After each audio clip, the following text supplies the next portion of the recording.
Ni tarehe 8 mtazamaji, mwezi huu wa 7 mwaka 2021. Popote pale ulipo, natumai kuwa siku yako kwenda vema kabisa. Ikiwa ni alasiri mtazamaji, ambao tumekuandalia mengi kutoka pembe mbalimbali mtazamaji. Mimi kwa jina ni Nicholas Sombua, naomba tuandamane kuanzia sasa hadi tamati. Watu 5 wamefariki huku wengine 6 wakiendelea kupokea matibabu katika hospitali ya Kijabe baada ya kuhusika kwenye ajali mapema leo katika eneo la Nyambari, Limuru, kaunti ya Kiambu. Akithibitisha mkasa huo, mkuu wa polisi eneo la Lari, Stephen Kirui, amewatahadharisha madereva kuwa waangalifu barabarani ili kuepukana na ajali. Ajali hiyo ilihusisha magari matatu.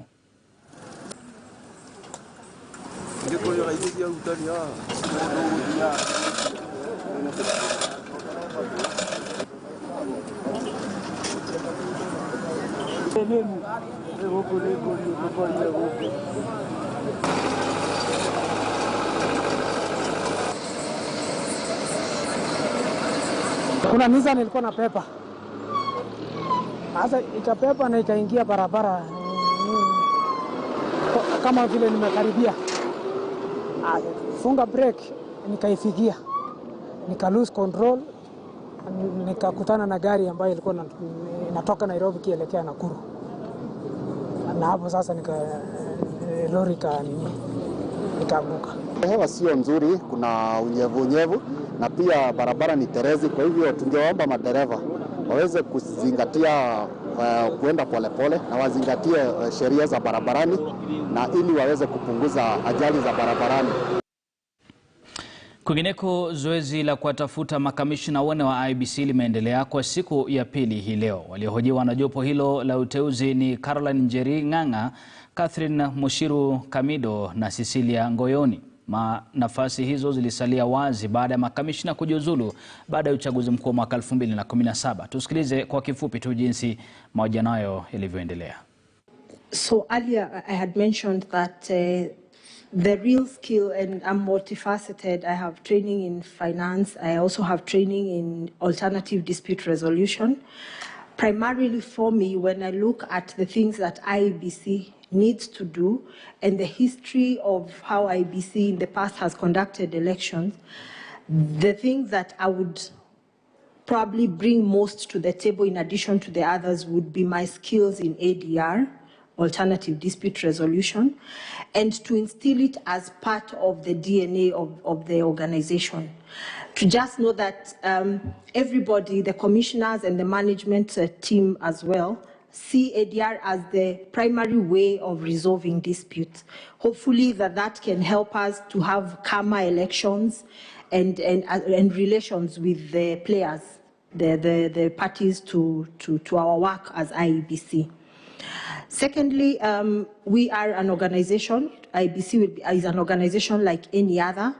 There are elements of budgeting, reporting that is required of IEBC. And at the top, at the policy level, I'd see that as a skill that I would bring on board so that we are compliant and so that we can demonstrate to Kenyans in a proper and accurate way how we are spending the monies that have been sent to us by the taxpayer.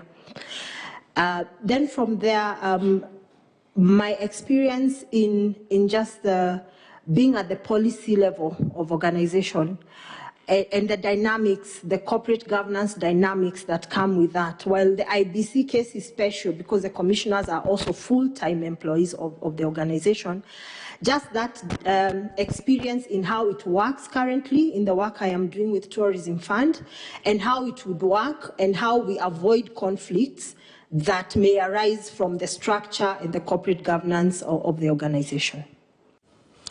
Na Rais Uhuru Kenyatta amekabidhi rasmi bendera ya Kenya kwa wanamichezo watakaowakilisha nchi katika mashindano ya Olimpiki. Timu ya kwanza itaondoka leo usiku kuelekea Tokyo, Japan kwa mashindano haya yatakayoanza tarehe 23 mwezi wa Julai hadi Agosti 8.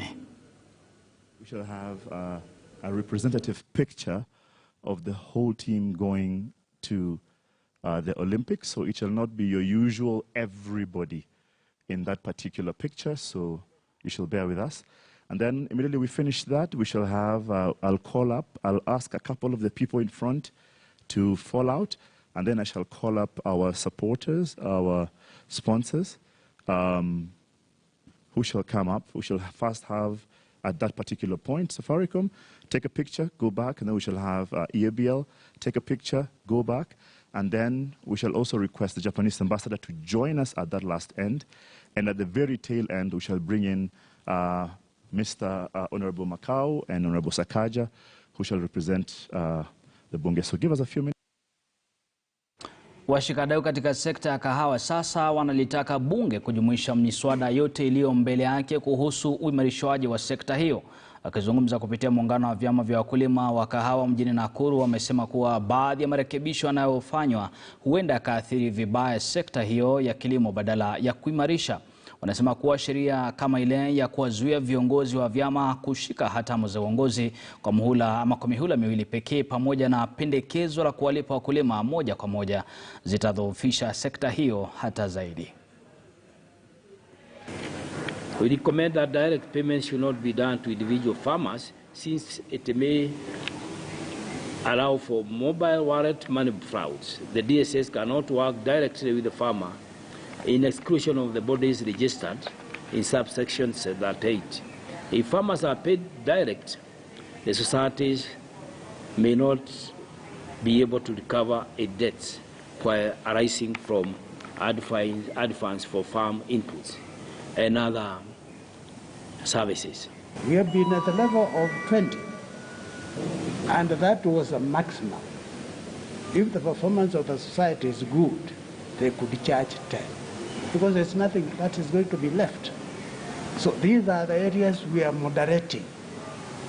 For example, in our democratic system, the governors and the structures of the board, every year, 1/3 must retire. 1/3, every year. Every general meeting, 3 people must retire. Mwanafunzi mmoja wa huduma za matibabu amepatikana kama amefariki ndani ya chumba chake katika kaunti ya Homa Bay. Mwili wake ulipatikana kama tayari umeanza kuoza baada ya majirani kuvutiwa na uvundo uliokuwa unatoka ndani ya chumba hicho kilicho karibu na hospitali ya rufaa ya Homa Bay. Damu ilikuwa imetapakaa kwenye ukuta na pia sakafuni, ishara kwamba marehemu huenda aliuawa. Kiongozi wa wanafunzi Homa Bay, David Odhiambo, amesema marehemu alionekana mara ya mwisho siku ya Ijumaa iliyopita akiwa darasani na pia akiendeleza majukumu mengine hospitalini.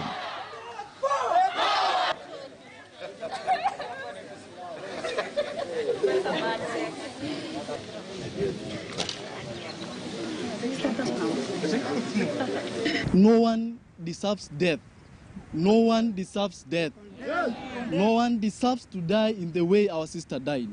And therefore we want to ask the authorities to make sure that justice is found to our sister. We want justice, and justice should not be delayed. As a people, we are not happy. We want to mark you that we deal with people's lives. But if you are told we can see one of us being murdered and even being butchered, and everything that we can say is love triangles, we are not happy. So the only thing that we request from the country and from the governor, the women rep, and even our leaders who are in this country, that they should come out and talk so that justice may be found. This is a dream that has been shattered. Yes. Huh? This is someone who was working towards goals worth achieving. Right now that person is going to the grave with such dreams. What is the meaning of that? We want justice, and not just justice, because we know what justice is. We want pure justice. Emily will not rest until we find justice.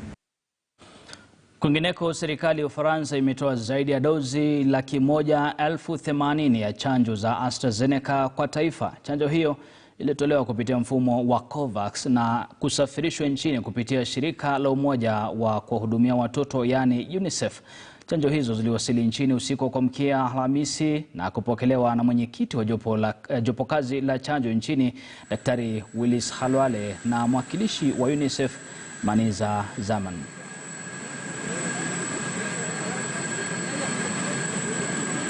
This particular consignment that has just arrived is 182,400 doses of the AstraZeneca vaccine, which has been supplied to us through the COVAX mechanism as a donation from the government of France.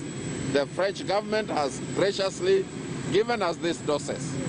Let me say on behalf of the Minister of Health, we are absolutely delighted because this particular dose is going to go a long way to ensure that those who got their first dose get their second dose. We are absolutely delighted to be part and parcel of bringing in more vaccines to Kenya, thanks to the government of France.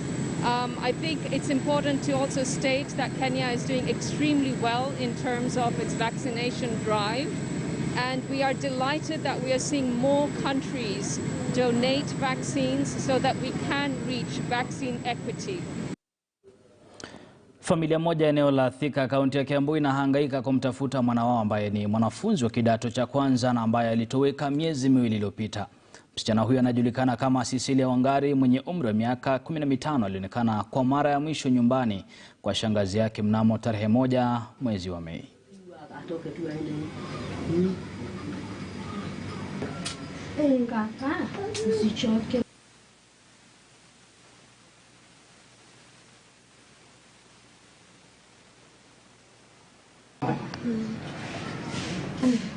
Wakati president alifunga ndio watu wasiende mahali, ndio sister yangu alikuja akamchukua na bwana wangu akamwambia vile umemchukua tu umrudishe tu hapa. Sasa wakati ilifika tarehe 1, wakati kulifunguliwa ndiye alipotea na alitoka tu, na walikuwa wameshinda na anti yake. Sasa huyu sister yangu vizuri, hawakuwa na ubaya, akafanya kazi za nyumba na sister yangu akafua nguo. Ndio kufika kitu saa 9 ndio alipotea, lakini hakuwa na ubaya na yeye. Kuna msichana alikuwa amemwambia wataenda kusoma na yeye, na ndiye anakaa akimwangalia. Na kukaa dakika chache ndiye akaniambia ameenda huko juu, nikimtaka naweza muita nikimhitaji nimuite. Na nilipokaa huyo msichana alikuwa asome na yeye ndiye alikuja akamuita. Nikamwambia Cecilia yuko, ameenda huko juu. Akaenda kisha akarudi tena. Akaniambia Cecilia hayuko huko juu. Nikamwambia labda ametoka nje ya gate, msubiri atakuja. Kwingineko, mbunge wa Gilgil Martha Wangari pamoja na wakuu wa shule katika kaunti ya Nakuru wamepuliza kipenga kuhusu kile wanachokitaja kama kashfa mamilioni ya pesa vitabu vya kusoma na vya shule za umma.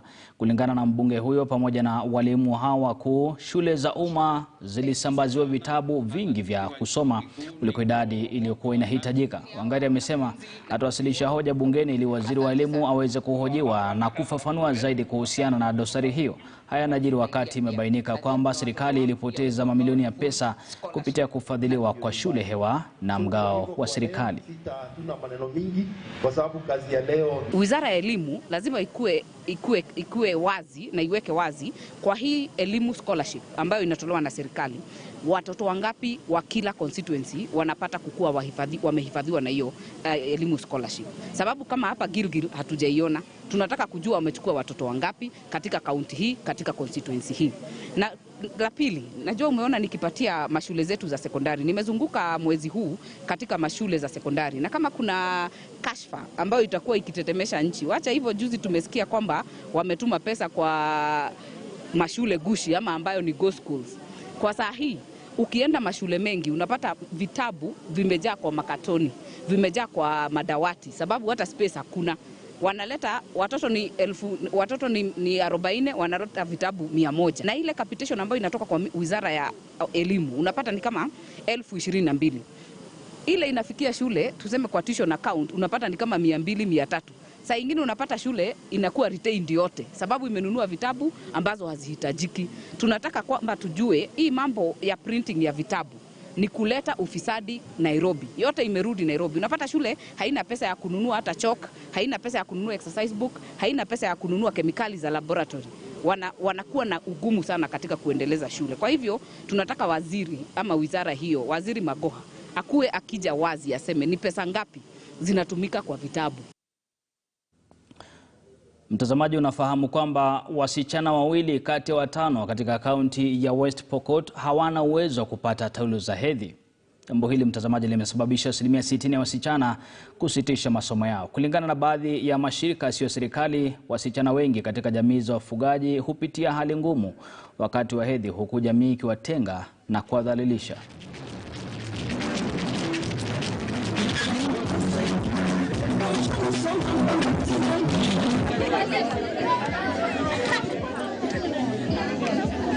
Most of the girls usually miss out on school during their menses, and us giving them this pad will enable them to stay in school even when they're in their menses. And it also will help boost their self-esteem. And as Pendo Africa, we are really passionate about empowering young people. With this initiative by our donors, at least our girls will be comfortable in school. As a Ministry of Education, we are welcoming all other donors to support us. Already in our schools we have an initiative from the ministry whereby we supply our schools with the sanitary towels. But we cannot say they are adequate, and that is the reason why we are welcoming the donors to come and give more support so that our learners or our girls can go to school. Now this will go a long way in keeping our girls in school. Because most of them cannot actually afford these pads. So we take this opportunity to thank Pendo Africa for this good gesture they have done to our girls, not only St. Mary's Sioi, but other schools.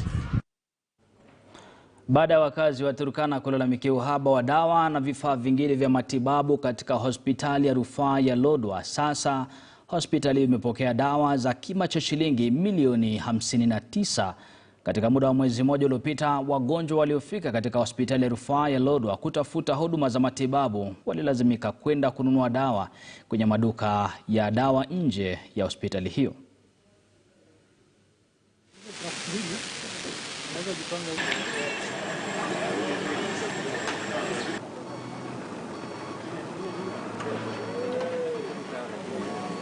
Hizi madawa inagharimu milioni 59.